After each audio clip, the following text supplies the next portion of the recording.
Assalamualaikum warahmatullahi wabarakatuh. Yang saya hormati Ibu Sri Wijayanti selaku dosen mata kuliah biokimia. Juga teman-teman semua, semoga kita selalu dalam keadaan sehat walafiat.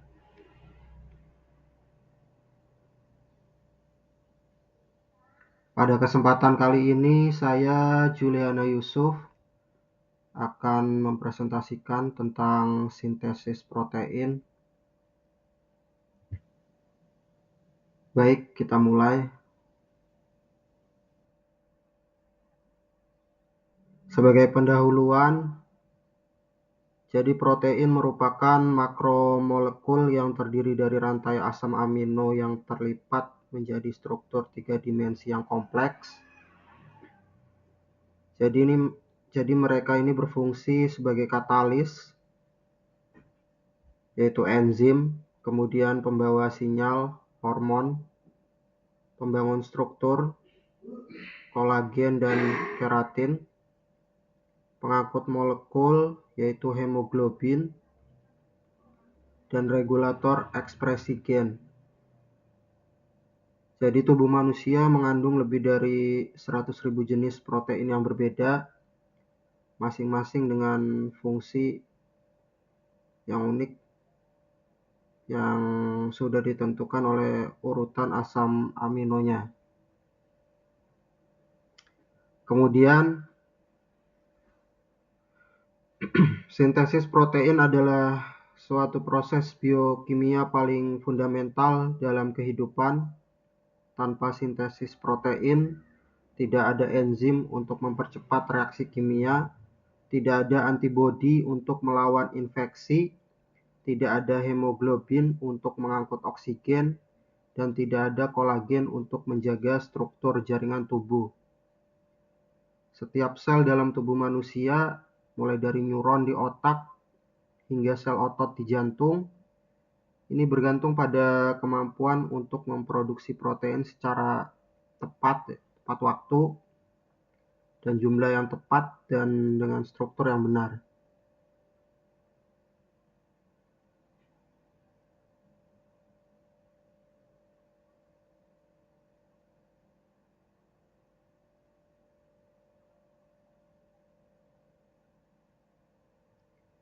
Kemudian,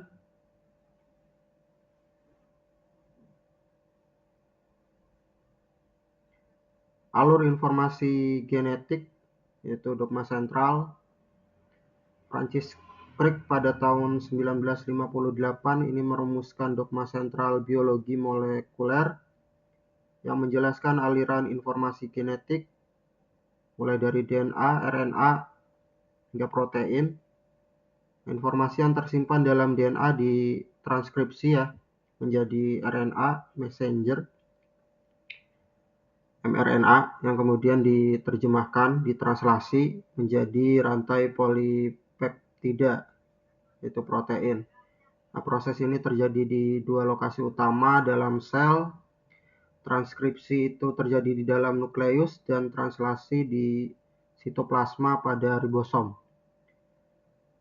Pemahaman tentang sintesis protein adalah kunci untuk memahami bagaimana genotype, yaitu informasi genetik, menghasilkan fenotype, yaitu sifat yang teramati pada suatu organisme.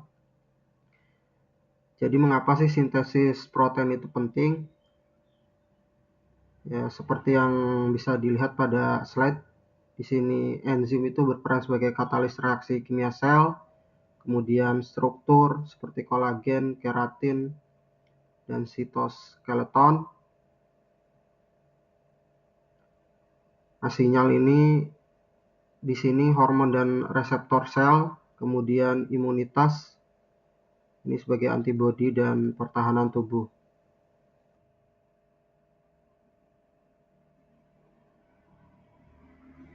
Kemudian DNA, struktur dan kode genetik. Jadi DNA atau deoksiribonukleik acid adalah molekul penyimpan informasi genetik yang luar biasa efisien ya. Dalam setiap sel manusia terdapat sekitar 2 meter DNA yang dikemas rapat di dalam nukleus berdiameter hanya 5 sampai dengan 10 mikrometer. Ini struktur DNA yang ditemukan oleh Watson dan Crick pada tahun 1953. Double helix ini menjadi fondasi pemahaman kita tentang bagaimana informasi genetik disimpan dan ditransmisikan.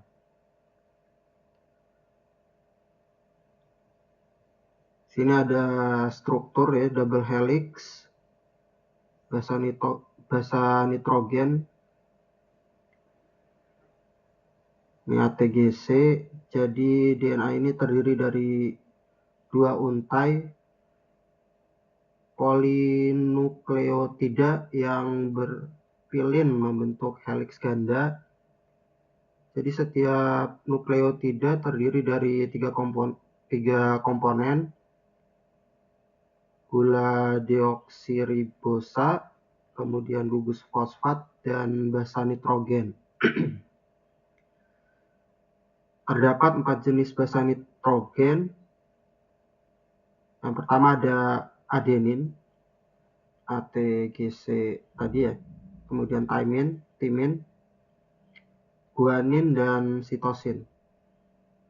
Jadi pasangan basa ini selalu berikatan secara komplementer, A dengan T sebagai 2 ikatan hidrogen dan G dengan C ini 3 ikatan hidrogen. Urutan basa nitrogen inilah yang menyimpan kode genetik seperti huruf-huruf dalam sebuah buku instruksi yang sangat panjang. Kemudian kode genetik. Jadi kode genetik ini menggunakan sistem triplet yang disebut kodon triplet ya. Jadi setiap 3 basa nitrogen berurutan mengkode 1 asam amino spesifik. Dengan 4 basa nitrogen terdapat 4 akar 3 berarti sama dengan 64 kemungkinan kodon yang cukup untuk mengkode 20 asam amino standar.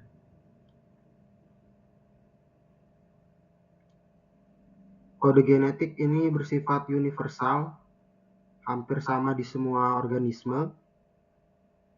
Degenerate, jadi satu asam amino ini dapat dikode oleh lebih dari 1 kodon, dan non-overlapping dibaca 33 tanpa tumpang tindih. Nah, 3 kodon khusus UAA, UAG, dan UGA ini berfungsi sebagai kodon stop yang menandai akhir sintesis protein. Kemudian gen ini sebagai sekuen DNA penyandi protein. Jadi berfungsi sebagai cetak biru ya, bisa dikatakan ya seperti itu. Instruksi dasar yang mengendalikan dan memprogram pembentukan protein di dalam sel. Ini melalui proses transkripsi dan translasi, gen menentukan jenis, urutan, dan fungsi asam amino yang dirangkai menjadi protein spesifik.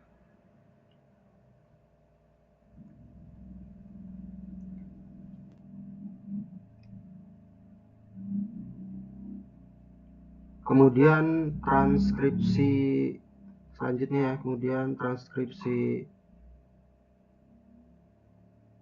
dari DNA ke mRNA. Jadi transkripsi adalah proses penyalinan informasi genetik dari DNA ke RNA. Proses ini terjadi di dalam nukleus sel eukariotik dan melibatkan enzim RNA polimerase yang membaca untai DNA cetakan template strand dan mensintesis molekul mRNA yang komplementer. Transkripsi adalah langkah pertama dan ekspresi gen dan menjadi jembatan antara informasi genetik yang tersimpan dan produksi protein yang fungsional. Sini ada inisiasi, elongasi, dan terminasi.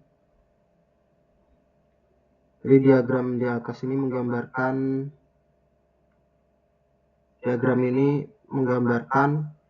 tiga tahap utama transkripsi yang berlangsung secara berurutan, dimulai dari inisiasi ketika RNA polimerase mengenali dan berikatan dengan promoter, dilanjutkan dengan elongasi saat untai mRNA disintesis, dan diakhiri dengan terminasi ketika molekul mRNA yang telah selesai dilepaskan dari DNA cetakan. Nah, untuk tahapan transkripsi, inisiasi yang pertama ya. Jadi RNA polimerase ini mengenali dan berikatan dengan urutan promoter pada DNA. Pada eukariot, faktor transkripsi ini membantu RNA polimerase 2 menemukan promoter yang tepat. Kompleks inisiasi transkripsi kemudian terbentuk dan DNA mulai terbuka. Kemudian elongasi, di mana RNA polimerase bergerak sepanjang untai DNA cetakan dan mensintesis mRNA secara komplementer. Basa urasil pada RNA menggantikan timin pada DNA. Kecepatan elongasi sekitar 20-50 nukleotida per detik. Kemudian terminasi, di mana RNA polimerase mencapai urutan terminator pada DNA. Pada eukariot, proses ini melibatkan pemotongan mRNA dan penambahan ekor poli A. Molekul mRNA prekursor atau pre-mRNA kemudian dilepaskan. Untuk selanjutnya ini pemrosesan mRNA pada eukariot. Jadi setelah ditranskripsi, pre-mRNA pada eukariot mengalami pemrosesan ekstensif sebelum dapat diekspor ke sitoplasma. Proses ini mencakup 3 modifikasi utama. Yang pertama yaitu capping. Ini penambahan topi 7 metil guanosin pada ujung 5 ini untuk melindungi mRNA dari degradasi dan membantu pengikatan ribosom. Kemudian yang kedua ada poliadenilasi 3, penambahan ekor poli A 100 sampai dengan 250 adenin untuk meningkatkan stabilitas mRNA. Dan yang ketiga ada splicing, yaitu pengangkatan intron, segmen non-coding, dan penyambungan ekson, penyambungan ekson atau segmen coding oleh kompleks spliceosom. Alternatif splicing memungkinkan satu gen menghasilkan beberapa varian protein yang berbeda, sehingga meningkatkan kompleksitas proteom secara dramatis.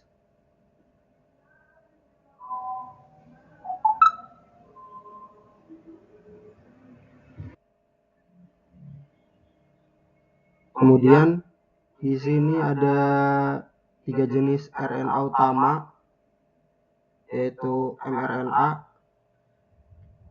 Ini membawa kode genetik dari nukleus ke ribosom.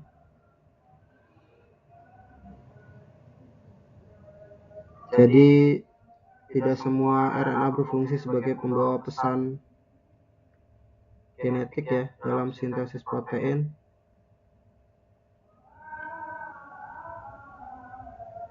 Terdapat 3 jenis RNA utama yang bekerja secara sinergis. Ini mRNA sebagai pembawa kode, kemudian tRNA sebagai pengantar asam amino, dan RNA sebagai komponen struktural dan katalitik ribosom. Jadi masing-masing memiliki struktur dan fungsi yang sangat spesifik, namun saling melengkapi dalam proses translasi. Untuk mRNA ini membawa informasi genetik dari DNA di nukleus ke ribosom di sitoplasma. Jadi molekul ini berisi urutan kodon yang menentukan urutan asam amino pada protein yang akan disintesis. Jadi mRNA ini memiliki umur yang relatif singkat ya, dari beberapa menit hingga beberapa jam, yang memungkinkan sel mengatur jumlah protein yang diproduksi secara dinamis. Pada eukariot, mRNA ini matang memiliki struktur CAP5, UTR5, kemudian codon start, daerah coding, codon stop, UTR3 sampai dengan ekor poli A. Kemudian ada tRNA, ini berfungsi sebagai adaptor molekuler yang menghubungkan kode genetik pada mRNA dengan asam amino yang sesuai. Setiap tRNA ini memiliki struktur khas ya, berbentuk daun semanggi yang terlipat menjadi bentuk L 3 dimensi.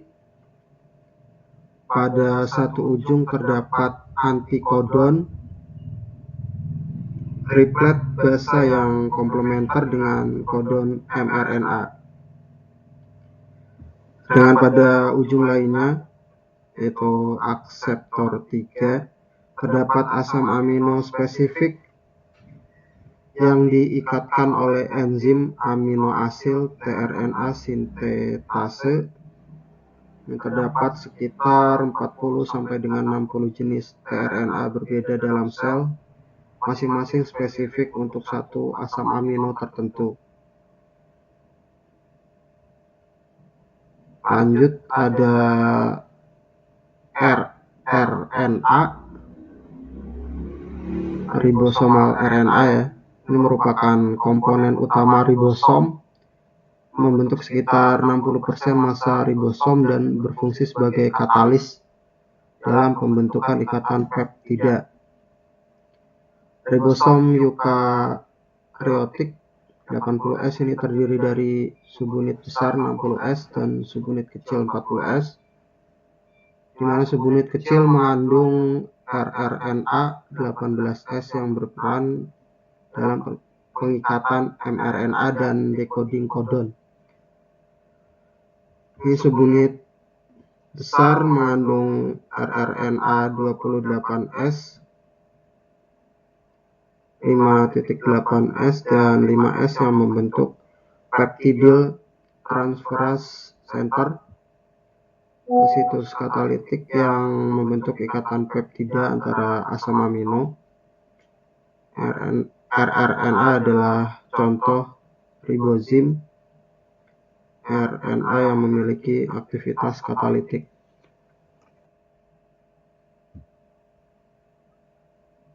Kemudian translasi, ini ribosom sebagai pabrik ya, pabrik protein.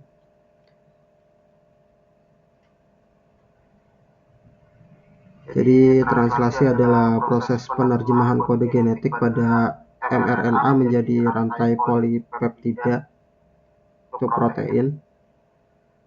Jadi proses ini berlangsung di ribosom, kompleks molekuler raksasa yang berfungsi sebagai mesin sintesis protein,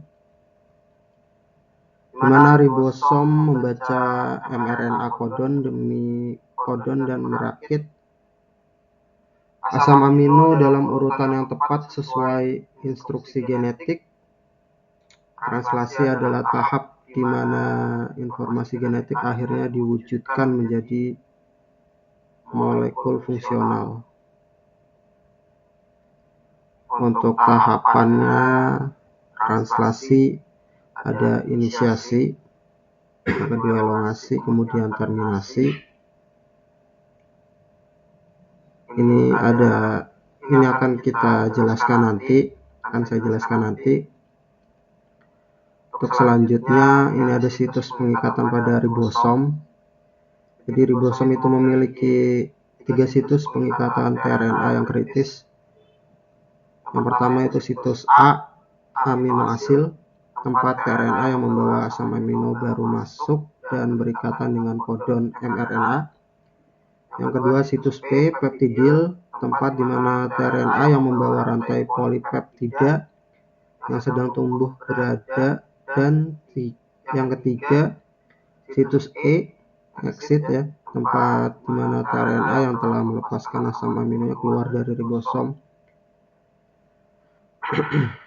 Jadi perpindahan tRNA dari situs A ke P ke E ini disebut translokasi dan digerakkan oleh faktor elongasi pada prokariot atau EEF2 pada eukariot. Kemudian ini ada faktor inisiasi translasi,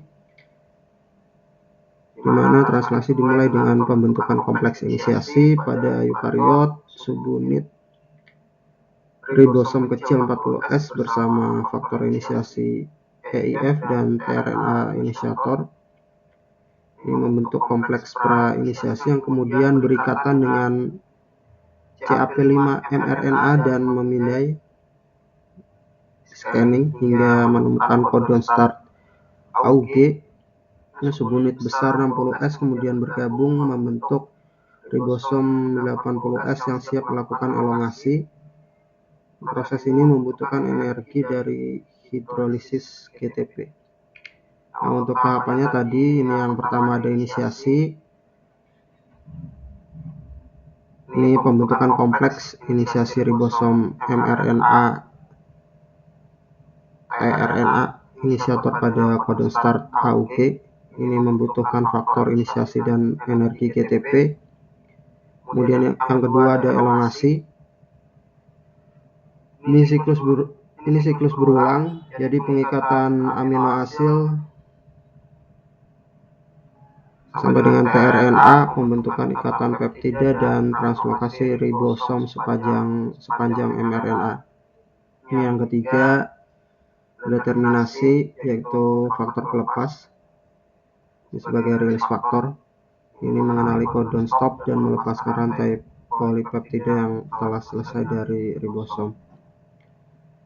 Kemudian ada folding dan modifikasi.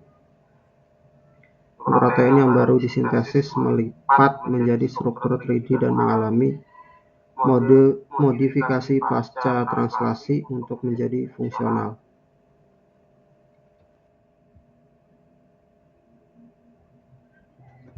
Selanjutnya ada elongasi sebagai rantai polipeptida tumbuh.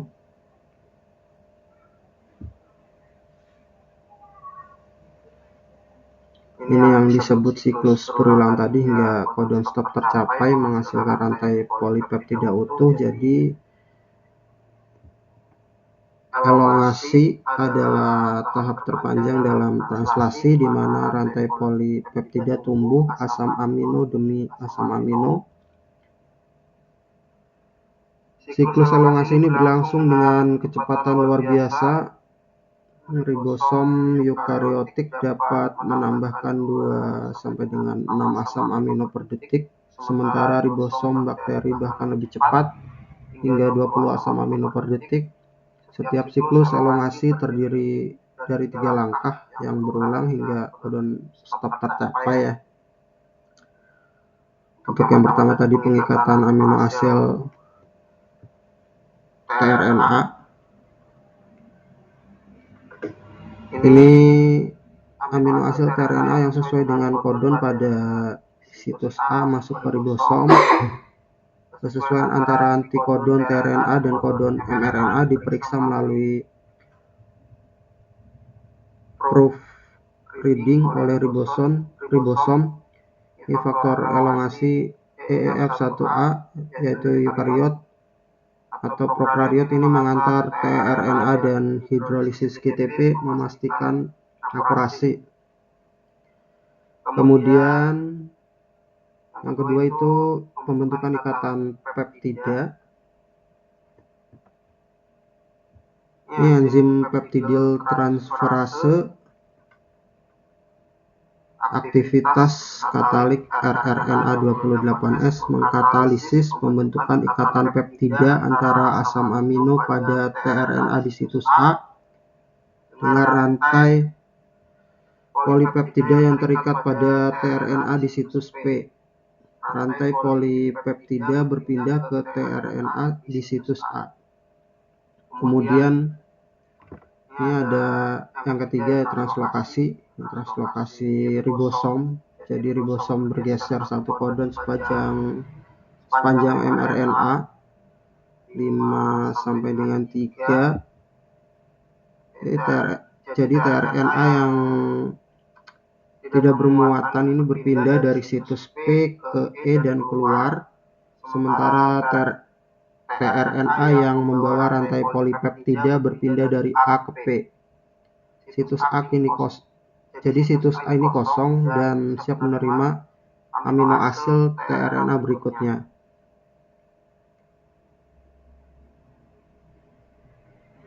Selanjutnya mengenai akurasi translasi. Jadi ribosom memiliki mekanisme proofreading berlapis untuk memastikan akurasi translasi. Ini kesalahan pengikatan tRNA yang tidak sesuai dapat terjadi dengan frekuensi sekitar 1 dalam 10.000 kodon. Mekanisme kinetik proofreading melibatkan 2 tahap verifikasi.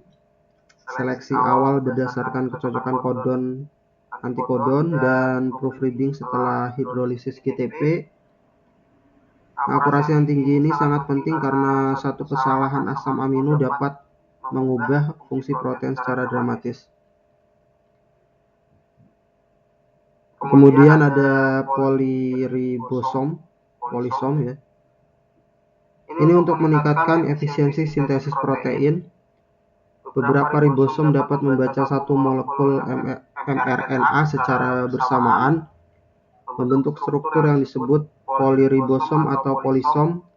Pada polisom, ribosom pertama memulai translasi dan bergerak sepanjang mRNA, sementara ribosom berikutnya memulai setelah ribosom pertama cukup maju.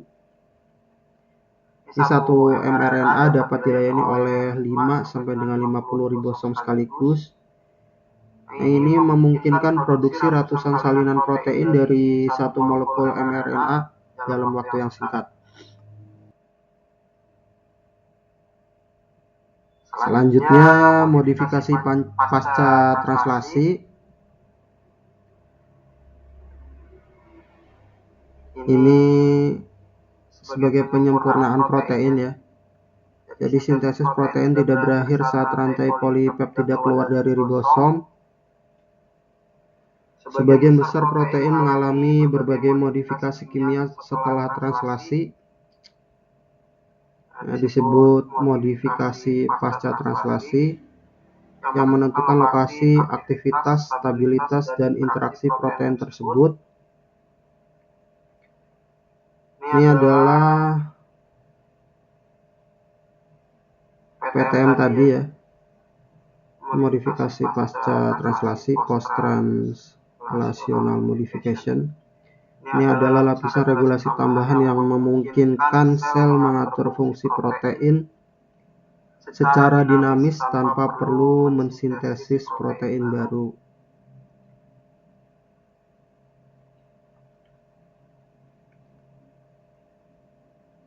Untuk tahapan-tahapannya, sini ada folding, kemudian glikolasi, fosforilasi, dan pemotongan. Untuk folding untuk folding, ini protein harus melipat ya, folding. Ini menjadi struktur 3 dimensi yang tepat untuk berfungsi.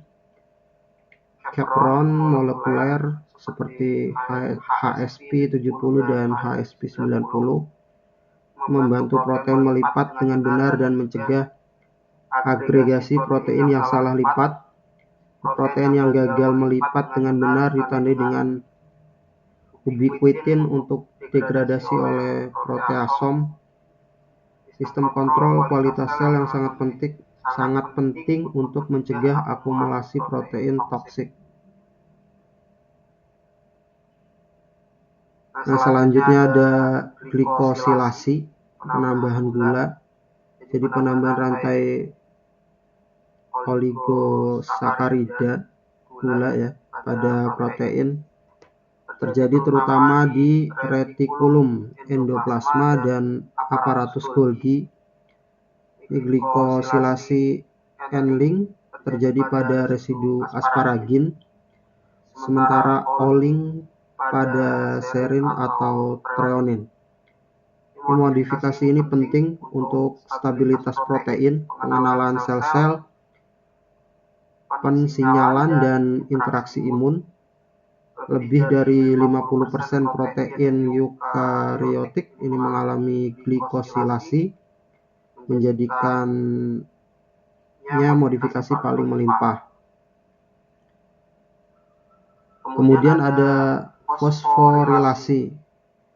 Ini penambahan gugus fosfat pada residu serin, treonin atau tirosin oleh enzim kinase adalah modifikasi paling umum dan paling penting dalam regulasi protein. Jadi fosforilasi ini dapat mengaktifkan atau menonaktifkan enzim, mengubah lokalisasi protein atau memodulasi interaksi protein-protein. Fosfatase menghilangkan gugus fosfat, ini menciptakan siklus regulasi yang reversibel.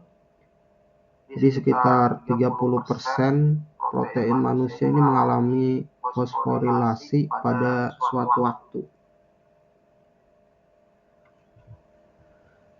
Untuk yang terakhir, pada tahapan proses modifikasi pasca translasi ya, yaitu pemotongan proteolitik. Ini pembuangan segmen, jadi banyak protein disintesis sebagai prekursor tidak aktif, yaitu proprotein atau zimogen yang harus dipotong untuk menjadi aktif. Contohnya insulin disintesis sebagai pre-proinsulin, kemudian dipotong menjadi proinsulin, dan akhirnya menjadi insulin yang matang. Enzim protease seperti furin dan caspase ini berperan dalam pemotongan ini. Pemotongan juga terjadi pada protein sinyal untuk mengarahkan protein ke lokasi yang tepat dalam sel.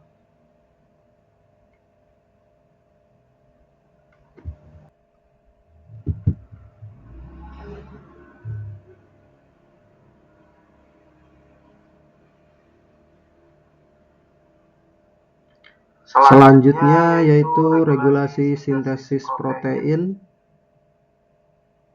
Jadi sel mengontrol kapan dan seberapa banyak protein yang diproduksi. Si sel tidak memproduksi semua protein secara terus-menerus ya. Regulasi sintesis protein ini memungkinkan sel merespon perubahan lingkungan, tahap perkembangan dan sinyal internal dengan tepat.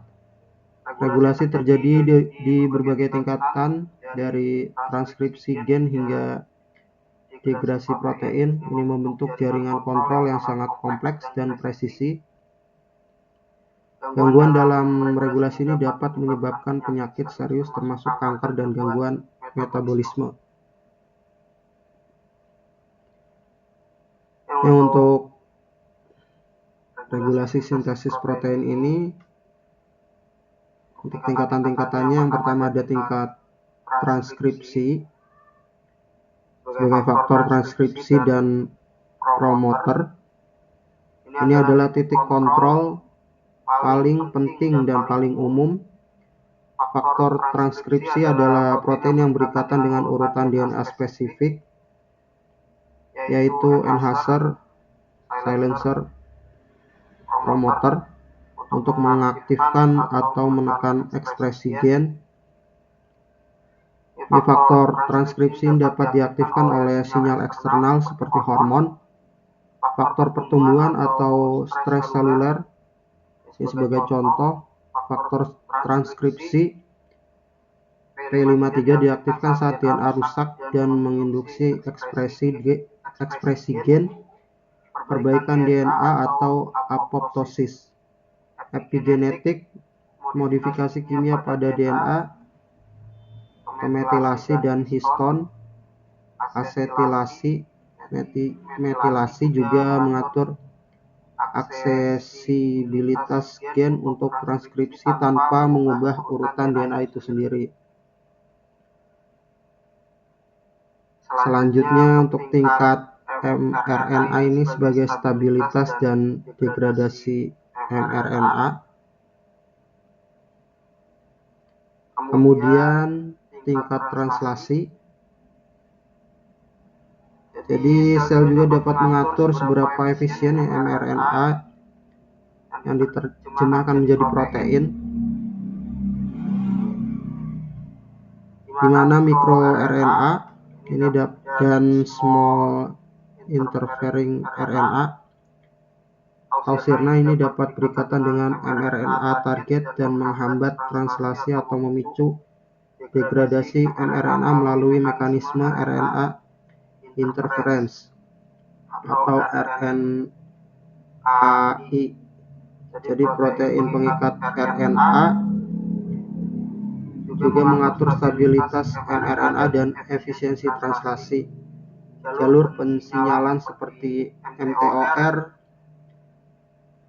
yaitu mechanistic target of rapamycin, ini mengintegrasikan informasi nutrisi dan energi sel untuk mengatur laju sintesis protein secara global.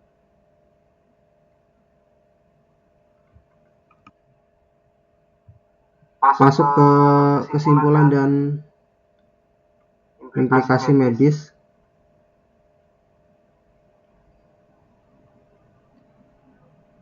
Jadi memahami sintesis protein ini bukan hanya pencapaian intelektual dalam biokimia, tetapi juga memiliki implikasi medis yang sangat nyata. Jadi gangguan dalam setiap tahap sintesis protein, dari mutasi DNA, kesalahan transkripsi, hingga modifikasi pasca translasi. Ini dapat menyebabkan berbagai penyakit serius. Jadi pengetahuan tentang sintesis protein ini menjadi fondasi bagi pengembangan terapi modern yang menargetkan proses molekuler ini secara spesifik.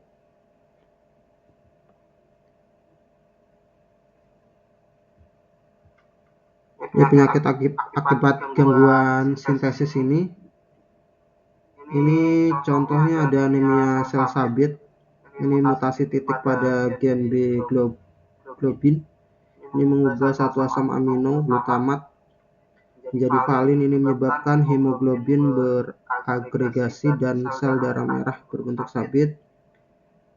Kemudian fibrosis kistik. Ini mutasi pada gen CFTR menyebabkan protein transporter klorida salah lipat dan degradasi. Ini mengakibatkan lendir kental di paru-paru dan pankreas. Kemudian kanker.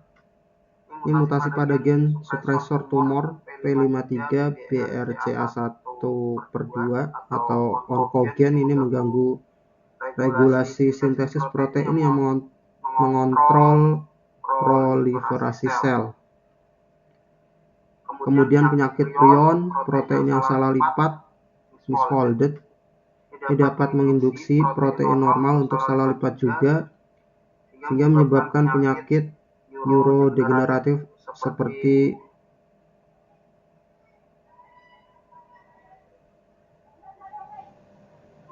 menyebabkan penyakit neurodegeneratif. Kemudian amiloidosis, ini akumulasi protein yang salah lipat membentuk deposit amiloid yang dapat merusak organ.